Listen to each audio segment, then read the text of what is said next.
Ashamaa fuudhee akkam jirtu jaalatamtootaaf kabajamtoota hordoftoota chaanaalii kooti nagaa keessa fayyaa keessanii nagaa kooti galata waaqayyoo bakka jirtanitti hunduma keessan nagaa sin gaafadheen jira keessattuu jechuudha dhugaa isiniin jedha koomentii keessanii warra na jajjabeessitan gara TikToktiin dhuftanii warra subscribe na gootan yaada keessan warri naaf kennitan guddaa sin galateeffadha sinan jaaladha baay'een keessan hordofaa akka jirtan hin beeka jechaadha galatooma.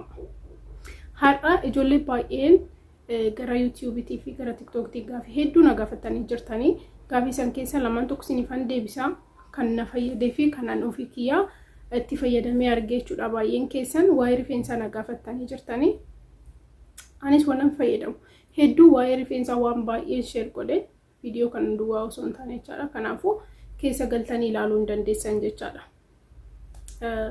viidiyoo gara afaan amaariffaatiin kan hojjedhe jira afaan oromiffaatiin kan hojjedhe jira kanaafuu ilaalaa jechaadha har'a ijoollee baay'een foroforii maalidhaan bada mataan kee foroforii qaba baay'een keessan waa'ee foroforii na gaafatanii anillee viidiyoo afaan amaariffaatiin duraan hojjedheen ture garuu natti fakkaate TikTok irratti kan hojjedhe natti fakkaate amma garuu YouTube irratti isinii fidee dhufeen jira jechaadha qorsa tokko duwwaa jira shaampoodha shaampoon isaa kana jechuudha shampoo kanaan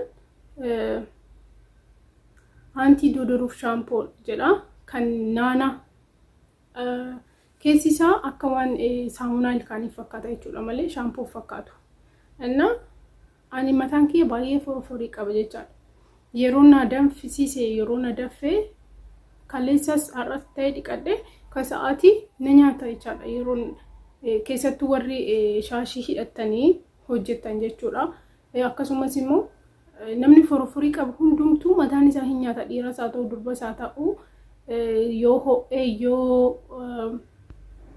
bishaan tuqee baay'ee nama nyaata foroforii hundumti keessan nama baay'ee nama hedduun foroforiidhaan hin rakkata jechaadha kanaafuu shaampoon kun rifeensaafis badaa miti gaariidha garuu seeraan ilaalaa baay'een keessan beektu jedhee yaada maybe moolii adda addaatti arguu dandeessanii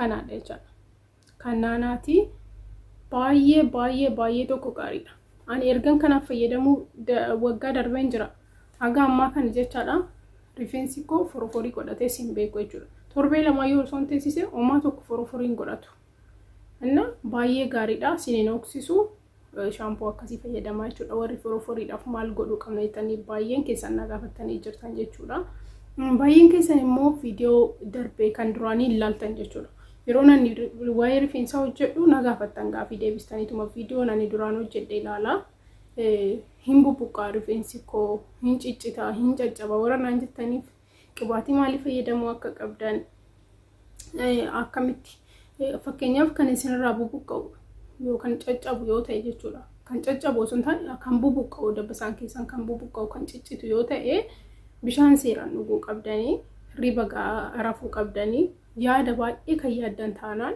yaada keessan hir'isuu qabdan jechuudha waa'ee kamiyyuu yaaduu dandeessa waa'ee maatii keessanii waa'ee jaalallee keessanii waa'ee garagaraa yaaduu dandeessanii yaada san yoo hir'istan isin dabbasaan keessan urgufamuu yookiin bubuqqa'u hin isa jechuudha እና viidiyoo hedduun hojjedhee jira waa'ee rifeensaa jechuudha akkasumas immoo kana booddeellee yeroo xiqqoon booddee gara Itoophiyaa waan deemuuf achitti rifeensa keenya akkamitti akka fayyadamu rifeensi kee akkanuma moo ergasii guddate baay'een keessan na gaafatanii rifeensi kee dheerina qaba baay'inas qaba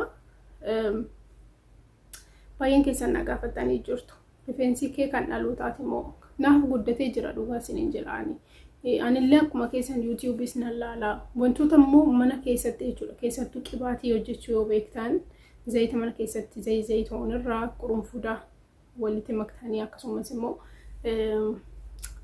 reet afaan oromootiin maal akka jedhamu beeku oliveera maal jechuudha oliveera isa fayyadamtanii qibaatii yoo hojjettan baay'ee gaariidha anillee isinittiin argisiisa akkaataa itti kan qurunfudaa nan hojjedhe yeroo hundumaa oliveera garuu arganne waan ta'eef isallee gara fuulduraatti yaaluudhaaf hojjechuudhaaf fedhii guddaan qaba jechuudha kanaafuu kan isinirraa eegamu gaafii yoo qabaattan gaafii keessan akkuma amma kanatti gaafii gaafachuu akkasumas immoo yaada keessan naaf kennaa. Channel koo subscribe godhuudhaan hordofaa waan gaarii waan barumsa isiniif qabu viidiyoo kanarra isinirraa barachuu dandeessan itti fayyadamuu dandeessan isiniif fidee dhufuu yaala jechaadha. Kanaafuu isin immoo subscribe gochuudhaan na bukkee dhaabbadhaa isin jedha. Baay'ee tokko isin galateeffadha. Gaafii keessan baay'eedha garuu gaafii gara adda addaati kan na gaafattanii baay'ee keessaniif YouTube irratti viidiyoo hojjedheen jira. Ilaala. Kan darbe baay'een keessan wantan duraan hojjedhee darbe na gaafattan jechaadha. Kanaafuu kan darbe ilaalaa isiniin jedha. Shaampuucha argitanii jirtan natti fakkaata. Shaampuun kanadha. Kan foroforiidhaaf yookiin immoo isin nyaatu dabbasaan keessan foroforii qaba.